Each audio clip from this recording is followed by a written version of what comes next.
ആർക്കു വേണ്ടിയാണ് നമ്മുടെ ജീവിതം ഹോമിക്കപ്പെടുന്നത് അല്ലെങ്കിൽ നമ്മൾ ചെലവഴിക്കുന്നത്?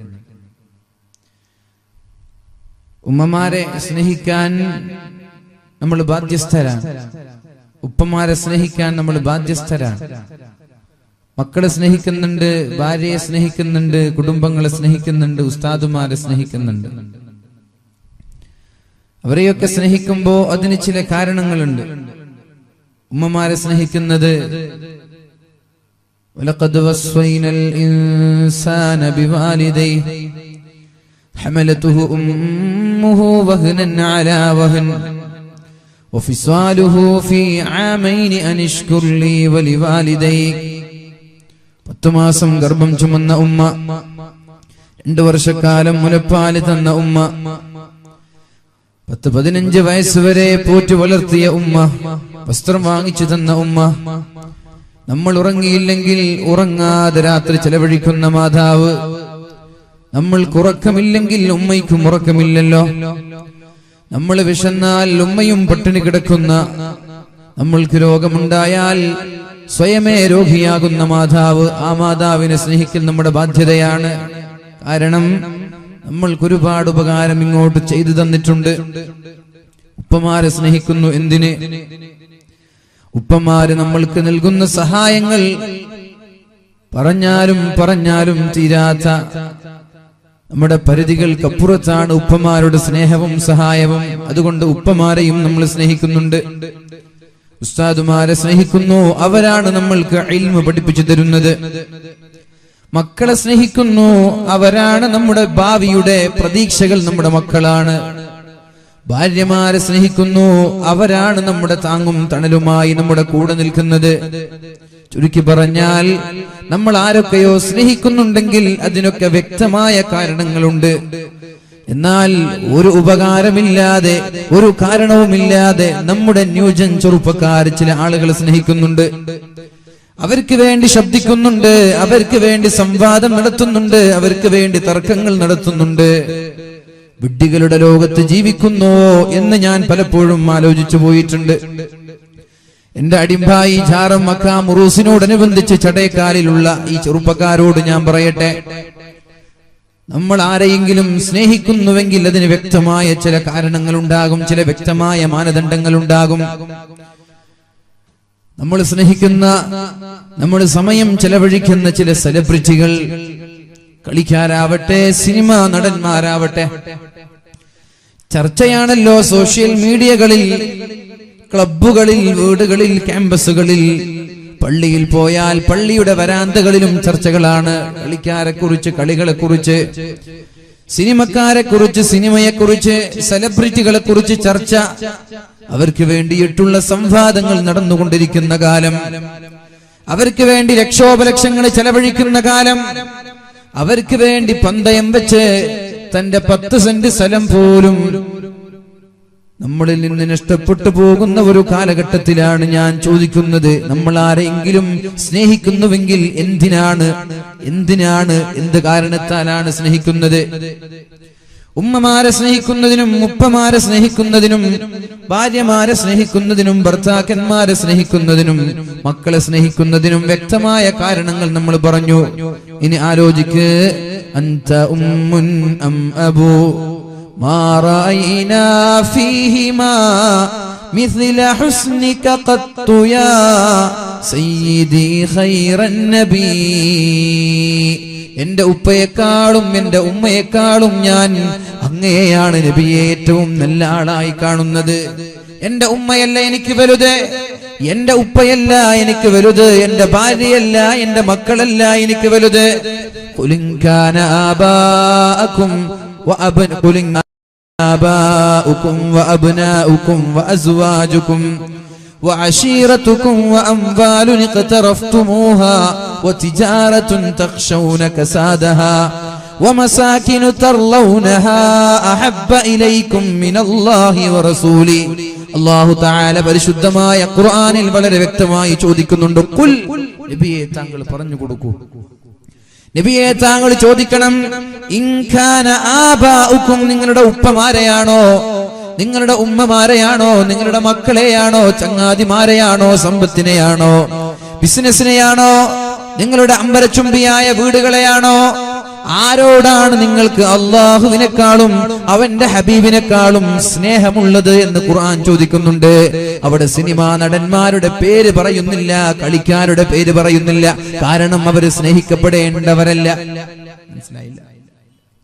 അല്ലാഹു ചോദിക്കുന്നത് ഖുൽ ഇൻ കാന ആബാഉകും വഅബ്നാഉകും വഅസ്വാജുകും വഅശീറതുകും. ഉപ്പമാരോടാണോ? ഉപ്പമാരെ സ്നേഹിക്കേണ്ടതുണ്ട്. മക്കളോടാണോ? മക്കളെയും സ്നേഹിക്കേണ്ടതുണ്ട്. കുടുംബക്കാരെയാണോ? കുടുംബക്കാരെയും സ്നേഹിക്കേണ്ടതുണ്ട്. ഭാര്യമാരെയാണോ? അവരെയും സ്നേഹിക്കേണ്ടതുണ്ട്. സമ്പത്തിനെയാണോ? സമ്പത്തിനെയും സ്നേഹിച്ചേക്കാം. നിങ്ങളുടെ വീടിനോടാണോ നിങ്ങൾക്ക് അള്ളാഹുവിന്റെ ഹബീബിനെക്കാളും അള്ളാഹുവിനെക്കാളും ഇഷ്ടമുള്ളത് എങ്കിൽ ഫതറബ്ബസൂ ഹത്താ യഅതി അല്ലാഹു ബിഅംരി. അല്ലാഹുവിന്റെ ഒരു കൽപ്പന, അല്ലാഹുവിന്റെ ഭയാനകമായ ഭവിഷ്യത്ത് നിങ്ങളിലേക്ക് വരുന്നത് വരെ നിങ്ങൾ കാത്തിരുന്നോ? അല്ലാഹു വെറുതെ വിടൂല. എന്നിട്ട് അല്ലാഹു പറയുന്നത് ഇന്നല്ലാഹ ലാ യഹ്ദിൽ ഖൗമൽ ഫാസിഖീൻ. ചമ്മാടികളായ ആളുകളെ അല്ലാഹു ഹിദായത്ത് നൽകുകയേ ഇല്ല.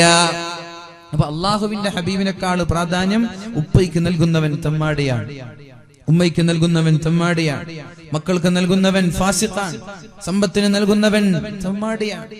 ഖുർആനിന്റെ വാക്യമാണിത്. അവര് നന്നാവൂല.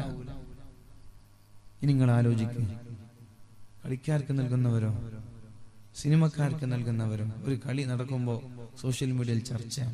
ഞാൻ എന്നും ഒരു ഗ്രൂപ്പ് കാണാറുണ്ട്. ഏത് ഗ്രൂപ്പ് എന്ന് ഞാൻ പറയുന്നില്ല.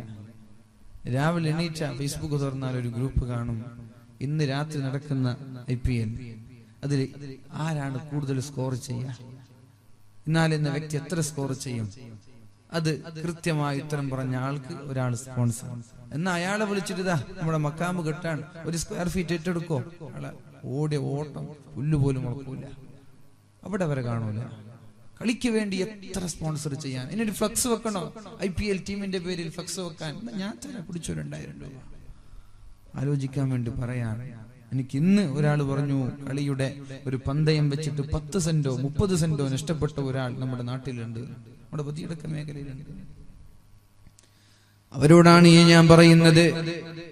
അല്ലാഹുവിന്റെ ഹബീബായ റസൂലുള്ളാഹി സ്വല്ലല്ലാഹു അലൈഹി വസല്ലമ തങ്ങളെക്കാളും അല്ലാഹുവിനെക്കാളും ഉമ്മമാരെയും ഉപ്പമാരെയും മക്കളെയും കുടുംബക്കാരെയും സമ്പത്തിനെയും വീടിനോടും സ്നേഹമുണ്ടായാൽ അവര് പോലും ചമ്മാടികളുടെ ലിസ്റ്റിലാണ് അള്ളാഹു കണ്ടതെങ്കിൽ നമ്മൾക്ക് യാതൊരു ഉപകാരം ചെയ്യാത്ത, നമ്മെ ഓർക്കുക പോലും ചെയ്യാത്ത, ജീവിതത്തിൽ ഇന്നവരെ സമുദായത്തിനൊരു നേട്ടം പോലും നൽകാത്ത ഈ സിനിമക്കാരും കളിക്കാരും അവർക്ക് വേണ്ടി നമ്മൾ ചെലവഴിക്കുന്ന സമയങ്ങൾ അള്ളാഹുവിന്റെ കോടതിയിൽ എന്ത് സമാധാനമാണ് ചെറുപ്പക്കാരാ പറയാൻ പോവുക? എന്ത് സമാധാനമാണ്? ഫേസ്ബുക്കിൽ നടന്ന സംവാദങ്ങൾ, വാട്സപ്പ് ഗ്രൂപ്പുകളിൽ നടന്ന സംവാദങ്ങൾ, ക്ലബ്ബുകളിൽ നടന്ന സംവാദങ്ങൾ, നമ്മുടെ പീഡികത്തിണ്ണയിലിരുന്നിട്ട് നടത്തിയ സംവാദങ്ങൾ, അതിന് അള്ളാഹുവിന്റെ കോടതിയിൽ എന്ത് സമാധാനമാണ് നമ്മൾ പറയാൻ പോവുക? നിന്റെ വയസ്സിനെ കുറിച്ചും നിന്റെ യുവത്വത്തെ കുറിച്ചും അള്ളാഹു ചോദിക്കാതെ നിന്റെ കാൽപാദങ്ങളെ അനക്കാൻ പറ്റൂല എന്ന് പരിശുദ്ധ റസൂലുള്ളാഹ്. ചിന്തിക്കണം. ഇനി ആലോചിക്ക്, ആർക്ക് വേണ്ടിയാണ് നമ്മൾ ജീവിക്കേണ്ടത്? ആമുഖമായിട്ട് ഞാൻ ഈ വിഷയങ്ങൾ സൂചിപ്പിച്ചു എന്നേ ഉള്ളൂ. ആർക്കു വേണ്ടിയാണ് നമ്മുടെ ജീവിതം നമ്മൾ ചെലവഴിക്കേണ്ടത്? ലഖദ് ജാഅകും റസൂലും മിൻ അൻഫുസികും. നിങ്ങളിൽ നിന്ന് തന്നെ നിങ്ങളിലേക്ക് ഞാനൊരു പ്രവാചകനെ പറഞ്ഞയച്ചിട്ടുണ്ട്. ആ പ്രവാചകന്റെ സവിശേഷത എന്ത്? ആ പ്രവാചകന്റെ സവിശേഷത എന്ത്? ആ പ്രവാചകന്റെ പ്രത്യേകത എന്ത്? അസീസുൻ അലൈഹി മാ അനിത്തും. നിങ്ങൾക്കൊരു പ്രയാസമുണ്ടായാൽ ആ ഹബീബിന് അത് വേദനയാണ്, അത് പ്രയാസമാണ്, സഹിക്കാൻ പറ്റൂല. നമ്മൾക്ക് വേദന ഉണ്ടാകുമ്പോ നബി തങ്ങൾക്ക് സഹിക്കാൻ പറ്റൂല. ഹരീസുൻ അലൈക്കും, നിങ്ങളോട് പ്രത്യേകമായി താല്പര്യം കാണിക്കുന്ന ആളാണ് അല്ലാഹുവിന്റെ ഹബീബായ റസൂലുള്ളാഹി സ്വല്ലല്ലാഹു അലൈഹി വസല്ലം. ബിൽ മുഅ്മിനീന റഊഫുർ റഹീം. കാരുണ്യത്തിന്റെയും വിനയത്തിന്റെയും മയത്തിന്റെയും വല്ലാത്ത സ്വൽസ്വഭാവത്തിന്റെയും ഉടമയായ ആ മുത്തു റസൂലുള്ളാഹി സ്വല്ലല്ലാഹു അലൈഹി വസല്ലം നിങ്ങൾക്ക് വേണ്ടി ജീവിച്ച് നിങ്ങളെ ഓർത്ത് മരിച്ച് നാളെ മഹ്ശറയിലേക്ക് പോകുമ്പോൾ നിങ്ങൾക്ക് വേണ്ടി സുജൂദ് ചെയ്ത് നമ്മളിൽപ്പെട്ട ആരെങ്കിലും നരകത്തിൽ കിടക്കുമ്പോ അല്ലാഹുവിനോട് സംവാദം നടത്തി അവസാനത്തെ ആളെയും നരകത്തിൽ നിന്ന് കൈപിടിച്ചുയർത്തി സ്വർഗത്തിലേക്ക് കൊണ്ടുപോകുന്ന മഹാനുഭാവൻ. അവർക്ക് വേണ്ടിയല്ലേ നമ്മുടെ ജീവിതം നമ്മൾ ചെലവഴിക്കേണ്ടത്.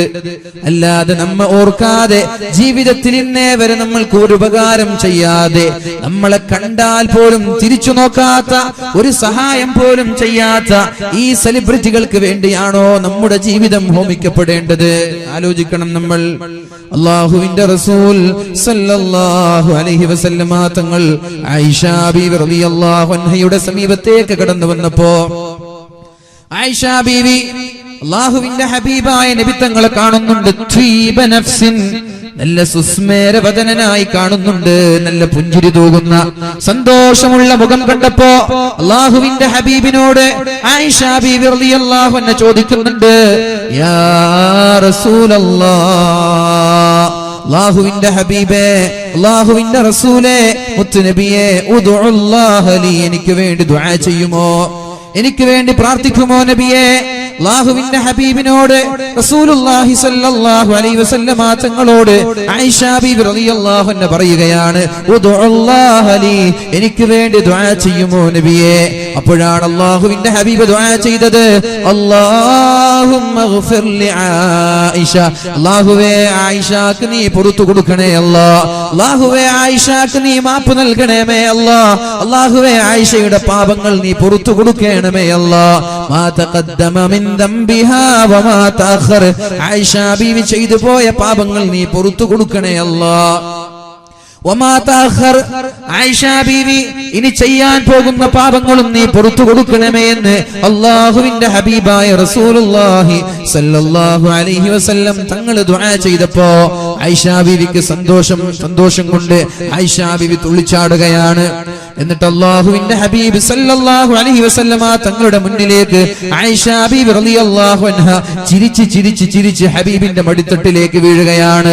ആ ഒരു ചിരി കണ്ടപ്പോ ആയിഷ ബീവി റളിയല്ലാഹു അൻഹയോട് അല്ലാഹുവിന്റെ ഹബീബ് ചോദിച്ചു, ആയിഷ അയസുറുകി ദുആഇ, എന്റെ ഈ പ്രാർത്ഥന ആയിഷ നിനക്ക് സന്തോഷം നൽകിയിട്ടുണ്ടോ? ഞാൻ ഈ പ്രാർത്ഥിച്ചപ്പോ, ഞാൻ ഈ ദുആ ചെയ്തപ്പോ ആയിഷ നിനക്ക് സന്തോഷം ഉണ്ടായിട്ടുണ്ടോ? അപ്പോഴാണ് ആയിഷ ബീവി പറഞ്ഞത്, യാ റസൂലല്ലാഹ് വമാ ലീ ലാ യസുറുനി ദുആഉ, നിങ്ങൾ അങ്ങനെ ദുആ ചെയ്താൽ, നിങ്ങൾ ഇങ്ങനെ പ്രാർത്ഥിച്ചാൽ എന്റെ കഴിഞ്ഞുപോയ പാപങ്ങളും വരാനിരിക്കുന്ന പാപങ്ങളും പുറത്തു തരാൻ വേണ്ടി നിങ്ങൾ എനിക്ക് വേണ്ടി ദുആ ചെയ്താൽ ഞാൻ എങ്ങനെയാണ് നബിയെ സന്തോഷിക്കാതിരിക്കുക എന്ന് അല്ലാഹുവിന്റെ ഹബീബിനോട് ആയിഷ ബീവി ചോദിച്ചപ്പോഴാണ് അവിടെ ഒരു യാഥാർത്ഥ്യം റസൂലുള്ളാഹി തങ്ങൾ പറയുന്നത്, എന്റെ ചെറുപ്പക്കാരാ, എന്റെ സഹോദരിമാരെ, ഉമ്മമാരെ, ഉപ്പമാരെ, അല്ലാഹുവിന്റെ ഹബീബ് ആയിഷയോട് പറയുന്ന മറുപടിയുണ്ട്. മനസ്സിൽ അല്പം പോലും കാരുണ്യത്തിന്റെ കടാക്ഷത്തിന്റെ ഒരു അല്പമെങ്കിലും നിങ്ങളുടെ മനസ്സിലുണ്ടെങ്കിൽ, ഹബീബിനോടുള്ള മഹബ്ബത്തിന്റെ ഒരണുമണി തൂക്കം നിങ്ങളുടെ മനസ്സിലുണ്ടെങ്കിൽ നിങ്ങളുടെ നെഞ്ചകങ്ങളിൽ കുത്തിവെക്കണം. അല്ലാഹുവിന്റെ ഹബീബ് സല്ലല്ലാഹു അലൈഹി വസല്ലമ തങ്ങൾ ആയിഷയോട് പറയുന്ന മറുപടി. എന്നാൽ ആയിഷ, വല്ലാഹ്, അല്ലാഹുവാണ് സത്യം, ഇന്നഹാ ലദഅവതി, ഈ ദുആയാണ്, ഈ പ്രാർത്ഥനയാണ് ഞാൻ എന്നും ദുആ ചെയ്യുന്നത്, ലി ഉമ്മതി, എന്റെ സമുദായത്തിന് വേണ്ടി, എന്റെ ഉമ്മത്തിന് വേണ്ടി ഞാൻ എല്ലാ നിസ്കാരത്തിലും ഈ ദുആ ചെയ്യാറുണ്ട്.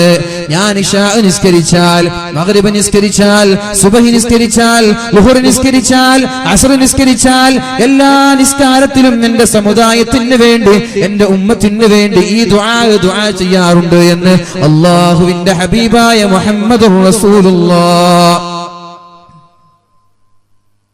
ചെല്ലാത്തിന്റെ സൗണ്ട് പോരാ, എനിക്ക് സൗണ്ട് തൃപ്തിയാവാഞ്ഞിട്ടാണ് ഞാൻ ഇങ്ങനെ പിടിക്കുന്നത്. സലാത്ത് ഉറക്കെ ചെല്ലണം. അല്ലാഹു തൗഫീഖ് ചെയ്യട്ടെ. അല്ലാഹുവിന്റെ ഹബീബായ റസൂലുള്ളാഹി സ്വല്ലല്ലാഹു അലൈഹി വസല്ലമ തങ്ങൾ ആയിഷയോട് പറയാണ്, ആയിഷ, നിനക്ക് വേണ്ടി ഇപ്പോൾ ഞാൻ ദുആ ചെയ്തു, പക്ഷേ ഈ ദുആയല്ല, ഈ പ്രാർത്ഥന ഞാൻ എല്ലാ നിസ്കാരത്തിലും എന്റെ സമുദായത്തിന് വേണ്ടി ചെയ്യുന്നുണ്ട്. അടിമ്പായി എന്ന് പറയുന്ന ഈ ചടേക്കാൽ എന്ന് പറയുന്ന പ്രദേശത്ത് താമസിക്കുന്ന ഓരോ ഉമ്മത്തിനും ഓരോ മുസ്ലിമിനും വേണ്ടി അള്ളാഹുവിന്റെ ഹബീബ് ദുആ ചെയ്തിട്ടുണ്ട്, അള്ളാഹുവേ പുറത്തു കൊടുക്കണമെന്ന്. ഇനി ആലോചിക്ക്, ആർക്ക് വേണ്ടിയാണ് നമ്മുടെ ജീവിതത്തിന്റെ സമയം നമ്മൾ ചെലവഴിക്കേണ്ടത്?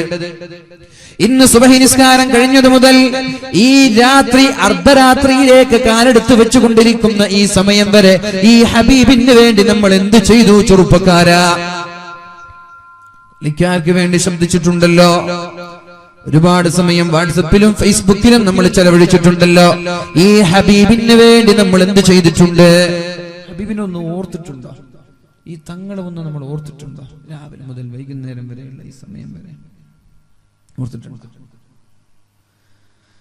ഇനി കേൾക്കണോ, റസൂലുള്ളാഹി സ്വല്ലല്ലാഹു അലൈഹി വസല്ലം അല്ലാഹുവിന്റെ ഹബീബായ നബി തങ്ങൾ ഒരിക്കൽ സഹാബാക്കളൊക്കെ ഉറങ്ങിക്കിടക്കുന്ന സമയത്താണ് നബി തങ്ങൾ ഒരു ഖബർസ്ഥാനിലേക്ക് കടന്നു ചെല്ലുന്നത്.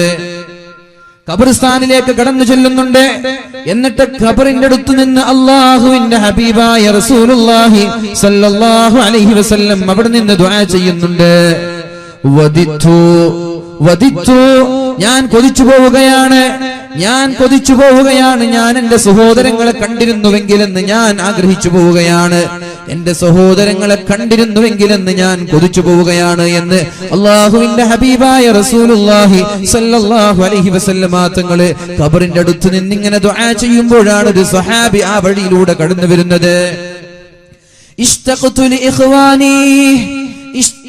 ലി ഇഖ്വാനി, എന്റെ സഹോദരങ്ങളെ കാണാൻ എനിക്ക് പൂതിയുണ്ട്, എന്റെ സഹോദരങ്ങളെ കാണാൻ എനിക്ക് ആഗ്രഹമുണ്ട്, എന്റെ സഹോദരങ്ങളെ കാണണമെന്ന് എനിക്ക് വല്ലാത്ത ആഗ്രഹമുണ്ട്.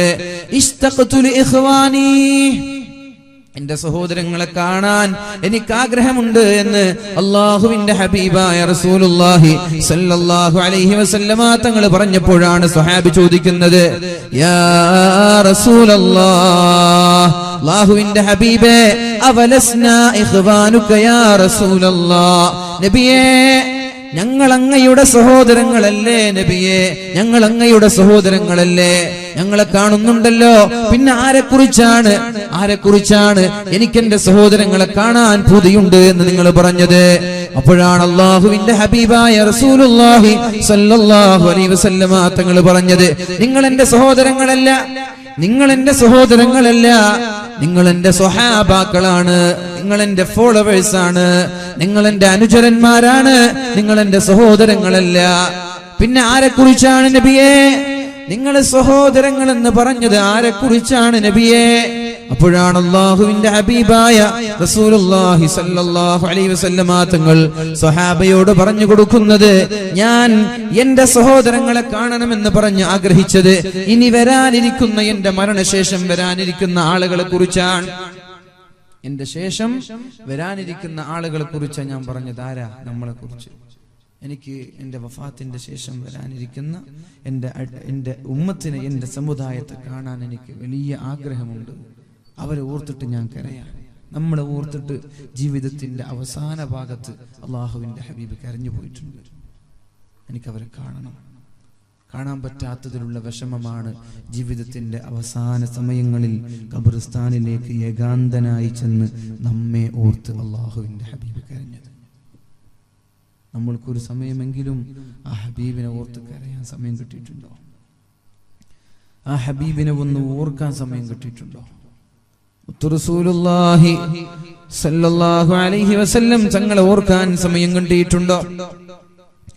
അല്ലാഹുവിന്റെ ഹബീബായ റസൂലുള്ളാഹി സ്വല്ലല്ലാഹു അലൈഹി വസല്ലം ഒരിക്കലും പറയുന്നുണ്ട്, എല്ലാ ആളുകൾക്കും, എല്ലാ പ്രവാചകന്മാർക്കും അല്ലാഹു തആല ദുആ ചെയ്യാൻ ഒരു സമ്മതം കൊടുക്കുന്നുണ്ട്. എല്ലാ പ്രവാചകന്മാർക്കും ഒരു ദുആ അല്ലാഹു നൽകുന്നുണ്ട്. ആ ദുആ ചെയ്താൽ ഉത്തരം കിട്ടുമെന്ന് ഉറപ്പാണ്. ആ ദുആയിന് ഉത്തരം കിട്ടുമെന്ന് ഉറപ്പാണ്. അങ്ങനെ ഒരു ദുആ എല്ലാ നബിമാർക്കും കൊടുത്തിട്ടുണ്ട്.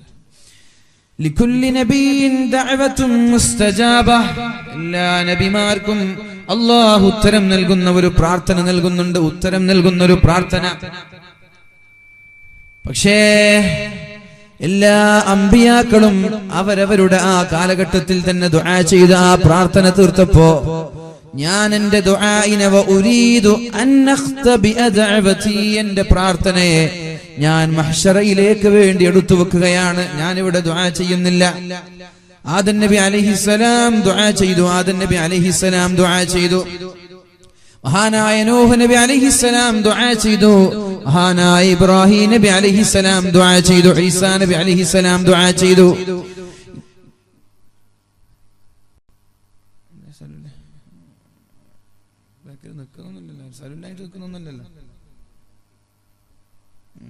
മുമ്പിൽ വന്നിട്ട് കയറിയിരിക്കണം. സമയമായി, കുറച്ച് സമയമുള്ളൂ. ഒന്നെല്ലാവരും മുമ്പിൽ ഇരുന്നോളൂ. എനിക്കൊന്ന് ക്ലാരിറ്റി കൊടുക്കും ശബ്ദത്തിന്. ഇത് മോണിറ്റർ അല്ലല്ലോ, പുറത്ത് വെക്കുന്ന ബോക്സ് അല്ലേ. ഇത് മോണിറ്റർ അല്ലല്ലോ, പുറത്ത് വെക്കുന്ന ബോക്സ് അല്ലേ. ഇതൊന്നല്ലേ ഉള്ളൂ, ഇതൊരു 4 എണ്ണം വെക്കണം. നിങ്ങൾ പറയും ഇന്നലെ എന്ന് പറഞ്ഞിട്ടില്ലേ? ഇന്നലെ പറഞ്ഞിട്ടുണ്ട്, ശരിയാണ്. എനിക്ക് പെരുന്നാൾ വരെ ദിവസവും പരിപാടിയാണ്. പെരുന്നാൾ വരെ റമദാനിൽ 3 പരിപാടിയൊക്കെയാണ്. ഒരു സ്ഥലത്ത് ഒരു മൈക്ക് പറ്റിച്ച പിന്നെ 2-3 ആഴ്ച ഇങ്ങനെ അഡ്ജസ്റ്റ് ചെയ്ത് പോകേണ്ടി വരും. ഇന്നലെ പ്രസംഗിച്ചിട്ടുണ്ട്, മിഞ്ഞാന്ന് പ്രസംഗിച്ചിട്ടുണ്ട്, ഇന്ന് മഗ്‌രിബ് മുതൽ ഇതാ 12 മണി വരെ പ്രസംഗിക്കുന്നുണ്ട്. പക്ഷെ നമുക്ക് ഒരു ഡിമാൻഡില്ല. ഞാനത് വാങ്ങിക്കൊള്ളട്ടെ, പ്രത്യേകം പറഞ്ഞിട്ടുണ്ട് എൻ്റെ ഡിമാൻഡ് ഇന്നതാണെന്നാണ്. അപ്പൊ അതുകൊണ്ട് അഡ്ജസ്റ്റ് ചെയ്യണം. എന്നല്ലെങ്കിൽ ശബ്ദം നാളൊക്കെ ഉണ്ടാവില്ല. മറ്റന്നാൾ വലിയൊരു പരിപാടി, നമ്മുടെ സ്ഥാപനം സംഘടിപ്പിക്കുന്ന ഒരു പരിപാടി മാലിക് ദിനാറിൽ വരുന്നുണ്ട് 27-ാം തീയതി. പരിപാടി ഞാനേ ഉള്ളൂ പ്രസംഗിക്കാൻ. അപ്പൊ അവിടേക്ക് പ്രസംഗത്തിന് സൗണ്ട് ഇല്ലെങ്കിൽ അവർ ചെലവഴിച്ച ഈ ചെലവും അവർ എല്ലാം നഷ്ടത്തിലാവും. അതുകൊണ്ട് നിങ്ങൾക്ക് ക്ഷണിക്കാൻ നമ്മുടെ സ്ഥാപനത്തിന്റെ പൂർവ്വ വിദ്യാർത്ഥികളായ ഇമാമ സംഘടിപ്പിക്കുന്ന ഒരു പ്രൗഢമായ ഒരു പരിപാടിയാണ്. 27-ാം തീയതി വെള്ളിയാഴ്ച മഗ്‌രിബ് നിസ്കാരം കഴിഞ്ഞ് മക്കാമിൽ സിയാറത്ത് ചെയ്ത് അവിടെയുള്ള മുസ്ലിം ഗ്രൗണ്ടിൽ വളരെ വിപുലമായി നടത്താം. നിങ്ങളൊക്കെ വരണം ഇൻഷാ അല്ലാഹ്. പരിശുദ്ധമായ ഖുർആനിന്റെ ആഴങ്ങളിൽ ഇറങ്ങിയിട്ടുള്ള വളരെ വിശാലമായ ഒരു വിഷയം ഇവിടെ ചർച്ച ചെയ്യണം. അല്ലാഹു തൗഫീഖ് ചെയ്യട്ടെ. അപ്പൊ എന്റെ പ്രിയപ്പെട്ട സഹോദരങ്ങൾ ശ്രദ്ധിക്കേണ്ട ഒരു വിഷയം, ലികുല്ലി നബിയിൻ ദഅവത്തും മുസ്തജാബ. എല്ലാ അമ്പിയാക്കൾക്കും അല്ലാഹു ദുആ ചെയ്യാൻ ഉത്തരം നൽകുന്ന ഒരു ദുആ നൽകിയിട്ടുണ്ട്.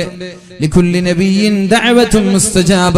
എല്ലാ പ്രവാചകന്മാർക്കും അല്ലാഹു ഒരു പ്രാർത്ഥന നൽകിയിട്ടുണ്ട്. ആ പ്രാർത്ഥന ദുആ ചെയ്താൽ ഉടനെ തന്നെ അല്ലാഹു ഉത്തരം നൽകുമെന്ന് അല്ലാഹുവിന്റെ ഹബീബ് പറയുന്നുണ്ട്. ഉടനെ ഉത്തരം ചോദിച്ചാൽ മതി, ഉത്തരം നൽകാമെന്ന് അല്ലാഹുവിന്റെ വാഗ്ദാനമാണ്. പക്ഷേ എനിക്കും അങ്ങനെ ഒരു ദുആ അല്ലാഹു തആല നൽകിയിട്ടുണ്ട്. ഞാൻ ആ ദുആഇനെ ദുനിയാവിൽ ഉപയോഗിച്ചിട്ടില്ല. ഉപയോഗിക്കണമായിരുന്നു എവിടെ? ചെറുപ്പക്കാരാ, കേൾക്കണം ഇത്.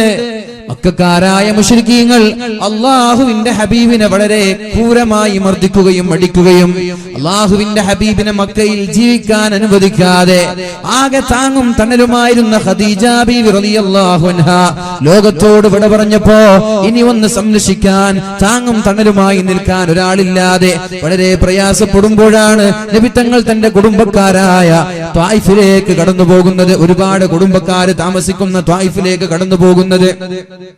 അവിടെ എത്തി ലാ ഇലാഹ ഇല്ലല്ലാഹ് മുഹമ്മദുർ റസൂലുള്ളാഹ്, അല്ലാഹുവല്ലാതെ ഒരു ദൈവമില്ല എന്നും മുഹമ്മദ് റസൂലുള്ളാഹ് അല്ലാഹുവിന്റെ പ്രവാചകനാണെന്നും പറഞ്ഞു. ഞാൻ അല്ലാഹുവിന്റെ പ്രവാചകനാണ്. അല്ലാഹു ഏകനായ ഇലാഹാണ്. അല്ലാഹുവല്ലാതെ മറ്റൊരു ദൈവമില്ല. അല്ലാഹു ഏകനായ ദൈവമാണ്. നിങ്ങളുടെ ലാത്തയോ നിങ്ങളുടെ ഹുസ്സയോ നിങ്ങളുടെ മനാത്തയോ നിങ്ങൾ വിശ്വസിച്ചു പോകരുത്. അല്ലാഹുവാണ് ലോകത്തിന്റെ സൃഷ്ടാവ്. അല്ലാഹുവാണ് ഈ ലോകത്തിന്റെ നിയന്ത്രണം ഏറ്റെടുത്തിരിക്കുന്നത്. അതുകൊണ്ട് ഏകനായ റബ്ബിനെ മാത്രമേ നിങ്ങൾ സാഷ്ടാംഗം ചെയ്യാൻ പാടുള്ളൂ എന്ന് പറഞ്ഞപ്പോ അല്ലാഹുവിന്റെ ഹബീബിനെതിരെ ക്രൂരമായ ആക്ഷേപങ്ങൾ എറിഞ്ഞുവിട്ട ആളുകൾ, ഹബീബിനെതിരെ കല്ലെറിഞ്ഞവർ, ഹബീബിനെ ആക്ഷേപിച്ചവർ, ഹബീബിനെ ചീത്ത വിളിച്ചവർ, ഹബീബിനെ മർദ്ദിച്ചവർ, നടക്കാൻ കഴിയാതെ മുത്തു റസൂലുള്ളാഹി സ്വല്ലല്ലാഹു അലൈഹി വസല്ലം തായിഫിന്റെ മണലാരുണ്യത്തിലൂടെ മുടന്തി നടന്നിട്ട് ഹബീബ് താഴെ വീഴുകയാണ്.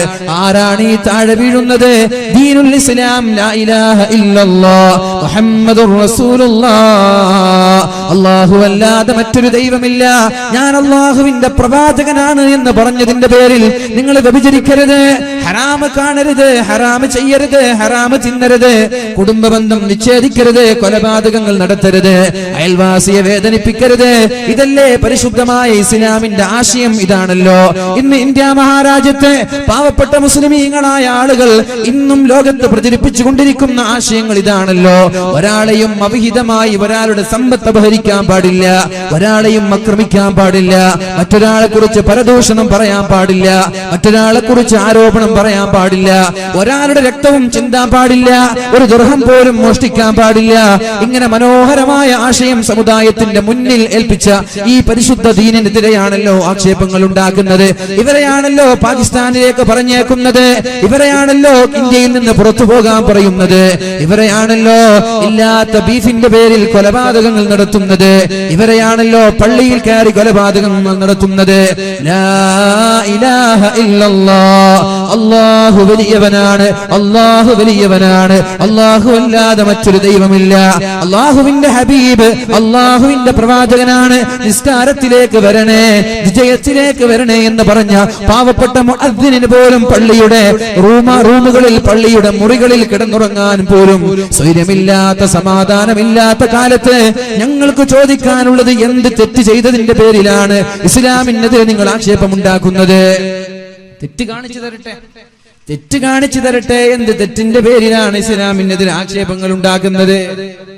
ഇന്ത്യ മഹാരാജ്യത്ത് നടന്ന 100 കണക്കിന് സ്ഫോടനങ്ങളുടെ കഥകൾ, ഭീകരവാദങ്ങളുടെ, തീവ്രവാദങ്ങളുടെ, വർഗീയ ലഹളകളുടെ കഥകൾ എടുത്തു നോക്കുമ്പോ ഏതെങ്കിലും ഒന്നിൽ മുസ്ലിമീങ്ങൾ ഉൾപ്പെട്ടതാണോ നിങ്ങൾ ഇസ്ലാമിനെ ഇന്ത്യയിൽ നിന്ന് അടിച്ചോടിക്കാൻ നിങ്ങൾ ശ്രമിക്കുന്നത്? 100 കണക്കിന് വർഗീയ ലഹളകൾക്ക് നിങ്ങൾ തന്നെ നേതൃത്വം നൽകി ഏതെങ്കിലും ഒന്നിൽ മുസ്ലിം നാമധാരികൾ പെട്ടുപോയതിന്റെ പേരിലാണോ നമ്മളെ രാജ്യദ്രോഹികളാക്കി മുദ്രകുത്താൻ നിങ്ങൾ ശ്രമിക്കുന്നത്? ഒന്നേ പറയാനുള്ളൂ, എത്ര ശ്രമിച്ചാലും, എത്ര നിങ്ങൾ അധ്വാനിച്ചാലും, പക്ഷെ ഇന്ത്യ മഹാരാജ്യം എന്ന് പറയുന്ന ഭൂമിയുണ്ടല്ലോ, അരുത് കാട്ടാള, അരുത്. സല്ലപിക്കുന്ന ഇണക്കിളികളെ വേട്ടയാടി അതിന്റെ രക്തം വീണ് ഇന്ത്യ മഹാരാജ്യത്തിന് കളങ്കമേൽപ്പിക്കരുത് എന്ന് പറഞ്ഞ സംസ്കാരമുള്ള ഭൂമിയാണിത്. ഈ ഭൂമിയിൽ ഇതിന്റെ അവസാനം വരെയുള്ള ഹൈന്ദവ സഹോദരങ്ങൾ മതത്തെയും മുസ്ലിമീങ്ങളെയും മറ്റുള്ള മതങ്ങളെയും ബഹുമാനിക്കുകയും ആദരിക്കുകയും ചെയ്യുന്ന ആളുകളാണ്. അവരുള്ള കാലത്തോളം നിങ്ങളുടെ ആരോപണങ്ങൾ വിലപ്പോകൂല എന്ന് ഞാൻ നിങ്ങളോട് വളരെ വ്യക്തമായി തന്നെ ഉണർത്തട്ടെ. നിർത്തുന്നതാണ് നല്ലത്. ആവശ്യമില്ലാതെ വർഗീയ ലഹളകൾ ഉണ്ടാക്കി എന്താണ് ഇവിടെ നേടാൻ പോകുന്നത്? എന്തുമാവട്ടെ, അള്ളാഹുവിന്റെ ഹബീബിന്റെ കാലം മുതൽ തന്നെ മുസ്ലിമീങ്ങൾ നേരിട്ട പ്രയാസങ്ങൾ ഇങ്ങനെയാണ്. ഇസ്ലാം തുടങ്ങിയത് ഇങ്ങനെയാണ്, പ്രയാസങ്ങളിലൂടെയാണ്. ലാ ഇലാഹ ഇല്ലല്ലാഹ് എന്ന് ചൊല്ലിയതിന്റെ പേരിൽ സുമയ്യ ബീവിയെ കൊന്നിട്ടില്ലേ? ബിലാൽ തങ്ങളെ മർദ്ദിച്ചിട്ടില്ലേ? ഹുബൈബ് തങ്ങളെ തൂക്കിലേറ്റിയിട്ടില്ലേ? സിദ്ദീഖ് തങ്ങളെ ബോധം കൊടുത്തിട്ടില്ലേ? ഹബീബിനെ വധിക്കാൻ 100 ഒട്ടകങ്ങൾ സമ്മാനം പ്രഖ്യാപിച്ചിട്ടില്ലേ? എന്ത് തെറ്റ് ചെയ്തു എന്ന് ചോദിച്ചാൽ അവർക്ക് കൈമലർത്തുക എന്നതല്ലാതെ പറഞ്ഞത് മറുപടി പറയാൻ പറ്റുക? എന്ത് മറുപടി പറയാൻ പറ്റുക? ഇന്നും അങ്ങനെയാണല്ലോ. എന്ത് മറുപടി പറയാൻ പറ്റുക? ഒന്നുമില്ല. പിന്നെ ഇവിടെ വർഗീയ കാട് കളിച്ച് രാഷ്ട്രീയ മുതലെടുപ്പ് നടത്തുന്ന അത്രയേ ഉള്ളൂ. അത് പ്രബുദ്ധരായ ഇന്ത്യ രാജ്യത്തിലെ, പ്രത്യേകിച്ചിട്ട് സാക്ഷര കേരളത്തിലെ മുസ്ലിമീങ്ങളും അമുസ്ലിമീങ്ങളും അത് മനസ്സിലാക്കണമെന്ന് സാന്ദർഭികമായി ഉണർത്തുകയാണ്. ഞാൻ പറഞ്ഞു വരുന്നത്, അള്ളാഹുവിന്റെ ഹബീബ് തായിഫിന്റെ മണലാരുണ്യത്തിൽ പോയി നബിത്തങ്ങളെ വേദനിപ്പിച്ചു. നബിത്തങ്ങൾ മുടന്തി നടന്നു, നബിത്തങ്ങൾ വീണു. നബിത്തങ്ങളെ സഹായിക്കാൻ ഒരാളില്ല. അപ്പോഴാണ് ഹബീബിനെ കൂക്കി വിളിക്കുകയും ഹബീബിനെതിരെ കല്ലെറിയുകയും ചെയ്ത തായിഫിന്റെ മണലാരുണ്യത്തിലെ കിങ്കരന്മാരായ ധിക്കാരികളായ ആളുകൾ ഓടി വരുന്നത്. ഓടി വരാൻ നമ്മൾ വിചാരിച്ചു ഓടി വരുമ്പോ ഒന്ന് സഹായിക്കാനാണ്. അല്ല, മുടന്തി വീണ് അവിടെ ഒരു ഭാഗത്ത് വീണ് കിടന്ന നബി തങ്ങളുടെ കൈ പിടിച്ചുയർത്തി നബി തങ്ങളോട് പറഞ്ഞു, മുഹമ്മദേ നടക്കൂ. നബി തങ്ങൾ നടന്നു. വേച്ച് നടക്കുകയാണ്. ആർക്ക് വേണ്ടി? സമുദായത്തിന് വേണ്ടി. അല്ലാഹുവിന്റെ ഹബീബ് വേച്ച് നടക്കുകയാണ്. നടക്കാൻ തുടങ്ങുമ്പോൾ പിൻഭാഗത്തു നിന്ന് വീണ്ടും തുടങ്ങി ഹബീബിന്റെ കാലുകളിലേക്ക് കല്ലെറിയാൻ. ഹബീബിന്റെ മടമ്പിലേക്ക്, ഹബീബിന്റെ കാലിലേക്ക് കല്ലെറിഞ്ഞു. ഹബീബിന്റെ കാലിൽ നിന്ന് രക്തം വാർന്നൊലിക്കാൻ തുടങ്ങി. നബി തങ്ങൾ നടക്കാൻ കഴിയാതെ തളർന്നു വീണു. വീണ്ടും വന്നു. അവർ ഹബീബിന്റെ കൈ പിടിച്ചുയർത്തി നബി തങ്ങളോട് നടക്കാൻ പറഞ്ഞു. മുഹമ്മദേ നടക്ക്. അല്ലാഹുവിന്റെ ഹബീബ് തായിഫിന്റെ മണലാരുണ്യത്തിലെ കുടുംബക്കാരുടെ സഹായം പ്രതീക്ഷിച്ച് കടന്നു വന്നതാണ്. സഹായിക്കുമല്ലോ എന്ന പ്രതീക്ഷയോടെ കടന്നു വന്നവരാണവർ. സഹായിക്കുമെന്ന പ്രതീക്ഷയോടെ കടന്നു വന്നവരാണ്. പക്ഷേ അവരാണ് കല്ലെറിയുന്നത്, അവരാണ് ആക്രമിക്കുന്നത്. നബി തങ്ങളോട് വീണ്ടും നടക്കാൻ പറഞ്ഞു. വീണ്ടും നബി തങ്ങളെ കല്ലെറിഞ്ഞപ്പോ നബി തങ്ങൾ മുടന്തി ഒരു മരത്തിന്റെ മറവിൽ വിശ്രമിച്ചു കൊണ്ടിരിക്കുമ്പോഴാണ് മഹാനായ പർവ്വതങ്ങളെ കാക്കുന്ന പർവ്വതങ്ങളുടെ ഉത്തരവാദിത്തമുള്ള മാലാക്കമാര് കടന്നു വരുന്നത്. യാ റസൂലല്ലാഹ്, അല്ലാഹുവിന്റെ ഹബീബേ, ലാ ഇലാഹ ഇല്ലല്ലാഹ് മുഹമ്മദുർ റസൂലുള്ളാഹ് എന്ന കലിമത്തു തൗഹീദിൽ വിശ്വസിക്കാൻ പറഞ്ഞതിന്റെ പേരിൽ ഇത്രയും നിഷ്ഠൂരമായി താങ്കളെ ആക്രമിച്ച ഈ സമുദായത്തെ, ഈ സമൂഹത്തെ, ഈ നാട്ടുകാരെ ഈ പർവ്വതത്തിന്റെ താഴെയിട്ട് ഞാൻ നശിപ്പിക്കട്ടെ, പർവ്വതങ്ങൾ അവരുടെ തലയുടെ മുകളിലിട്ട് ഞാൻ നശിപ്പിക്കട്ടെ, ഭൂമിയുടെ അടിയിലേക്ക് അവരെ താഴ്ത്തി ഞാൻ നശിപ്പിക്കട്ടെ എന്ന് ചോദിച്ചപ്പോ അല്ലാഹുവിന്റെ ഹബീബിന് ഓക്കേ എന്ന് പറഞ്ഞാൽ മതി. മൗനം സമ്മതമാണല്ലോ, നബി തങ്ങളൊന്ന് മിണ്ടാതിരുന്നാൽ മതി. നിമിഷ നേരം കൊണ്ട് തന്നെ ആക്രമിച്ച ആളുകളെ എല്ലാവരെയും നശിപ്പിച്ച് കളയാനുള്ള ഒരു കഴിവ് അല്ലാഹുവിന്റെ ഹബീബിനുണ്ടായിട്ട് നബി തങ്ങൾ അവിടെ നിന്ന് പറയുന്ന മറുപടി, അവര് നശിച്ചത് കൊണ്ട് എനിക്കെന്ത് നേട്ടമാണുള്ളത്? പർവ്വതത്തിന്റെ താഴെ അവരെ കൊണ്ടുപോയി പർവ്വതങ്ങൾ ആകാശങ്ങളിലേക്ക് ഉയർത്തി അവരുടെ തലയിലേക്ക് പർവ്വതങ്ങൾ വലിച്ചെറിഞ്ഞ് അവരെല്ലാം ചതഞ്ഞ് മരിച്ചതുകൊണ്ട് എനിക്കെന്ത് നേട്ടമാണ് ലഭിക്കാനുള്ളത്? എങ്ങാനും ഒരുപാട് കാലശേഷം ഇവരിൽ നിന്നുള്ള ആരെങ്കിലും ഒരാൾ അള്ളാഹുവിന്റെ ദീൻ മനസ്സിലാക്കി ഇസ്ലാമിലേക്ക് കടന്നു വന്നാൽ അതാണല്ലേ എനിക്കുത്തമം എന്ന് പറഞ്ഞവർക്ക് സമാധാനത്തിന്റെ സന്ദേശം നൽകിയ അള്ളാഹുവിന്റെ ഹബീബ് ആ സമയത്ത് ദുആഇനെ ഉപയോഗിച്ചില്ല. ബദറിന്റെ രണാങ്കണം നടക്കുകയാണ്. എല്ലാവരും യുദ്ധത്തിന് തയ്യാറായി കൊണ്ടിരിക്കുകയാണ്. സ്വഹാബാക്കളായ ആളുകൾ, എല്ലാ സ്വഹാബാക്കളും യുദ്ധത്തിന് കൊടുമ്പിരി കൊള്ളുന്ന സമയത്ത് തന്റെ വാള് മൂർച്ചയൂട്ടി യുദ്ധത്തിലേക്ക് ഇറങ്ങിയപ്പോ അള്ളാഹുവിന്റെ ഹബീബിന്റെ വേണമെങ്കിൽ ദുആ ചെയ്യാം. അള്ളാഹുവേ, ഈ യുദ്ധത്തിൽ ഞങ്ങൾക്ക് വിജയം തരണേ അല്ലാ, നീ എനിക്ക് ഉത്തരം നൽകുമെന്ന് ഉറപ്പ് നൽകിയ ഒരു പ്രാർത്ഥനയുണ്ടല്ലോ. ദുആ ചെയ്യുവീൻ, ഞാൻ ഉത്തരം നൽകാമെന്ന് ഉറപ്പ് നൽകുന്ന ഒരു പ്രാർത്ഥന നീ എനിക്ക് തന്നിട്ടുണ്ടല്ലോ അല്ലാ. ഞാൻ നിന്നോട് ചോദിക്കുകയാണ്, ഈ ബദർ യുദ്ധത്തിൽ ഞങ്ങളെ വിജയിപ്പിക്കണമെന്ന് ദുആ ചെയ്യാ. പക്ഷെ അള്ളാഹുവിന്റെ ഹബീബ് ആ സമയവും ഉപയോഗിച്ചില്ല. 313ഓളം ആളുകൾ, ആയിരക്കണക്കിന് സുസജ്ജരായ സൈന്യങ്ങളോട് ധീരോടെ വാശിയോടെ പടപൊരുതി വിജയിച്ച വിജയം അള്ളാഹുവിന്റെ ഹബീബ് ദുആ ചെയ്ത് ചോദിച്ചു വാങ്ങിയതല്ല. അള്ളാഹുവിന്റെ ഹബീബ് ദുനിയാവിൽ പ്രതിസന്ധിയുണ്ടായി, ഒരുപാട് പ്രയാസങ്ങൾ ഉണ്ടായിട്ട് ദുആ ചെയ്യാതെ ഈ ദുആഇനെ എടുത്തു വെച്ചു. എവിടേക്കെന്നറിയോ ചെറുപ്പക്കാരാ?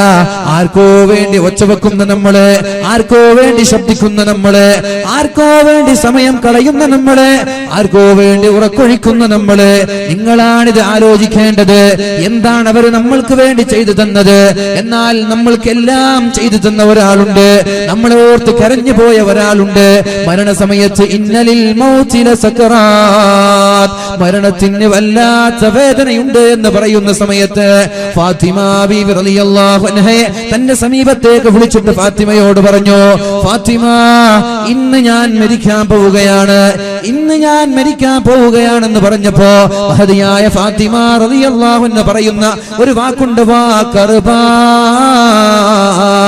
അല്ലാഹുവേ, എന്റെ ഉപ്പയുടെ വിഷമം ഓർക്കുമ്പോൾ എനിക്ക് വിഷമം തോന്നുകയാണ്, എന്റെ ഉപ്പയുടെ പ്രയാസം ഓർക്കുമ്പോൾ എനിക്ക് പ്രയാസം തോന്നുകയാണ്. മഹാനായ ഹസൻ ഹുസൈൻ റളിയല്ലാഹു അൻഹു കടന്നു വന്നിട്ട് പറയാണ്, വാ ജദ്ദാ, എന്റെ ഉപ്പാപ്പ, എന്റെ വല്യപ്പയുടെ വിഷമം ഓർക്കുമ്പോൾ ഞങ്ങൾക്ക് പ്രയാസം തോന്നുകയാണ്.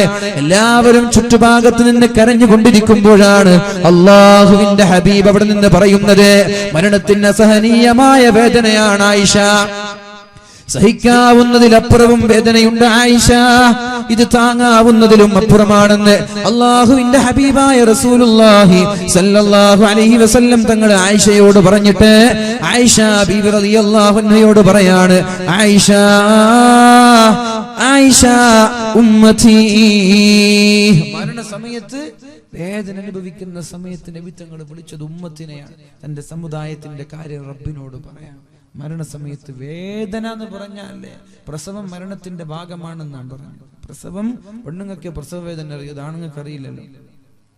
അപ്പോ പ്രസവം മരണത്തിന്റെ വേദന എന്ന് പറഞ്ഞ പ്രസവ വേദന അസഹനീയമാണ്. അപ്പൊ മരണവേദന ആലോചിച്ചാൽ പോരെ. ആ സമയത്ത് പോലും നബി തങ്ങൾ പറയുന്നത്, ഉമ്മത്തി, എന്റെ സമുദായത്തിനെ ഇങ്ങനെ വേദനിപ്പിക്കല്ലേ, എന്റെ സമുദായത്തിന്റെ കാര്യത്തിൽ എന്നെ തൃപ്തിപ്പെടുത്തണമേ എന്ന് അള്ളാഹുവിനോട് ദുആ ചെയ്യാൻ.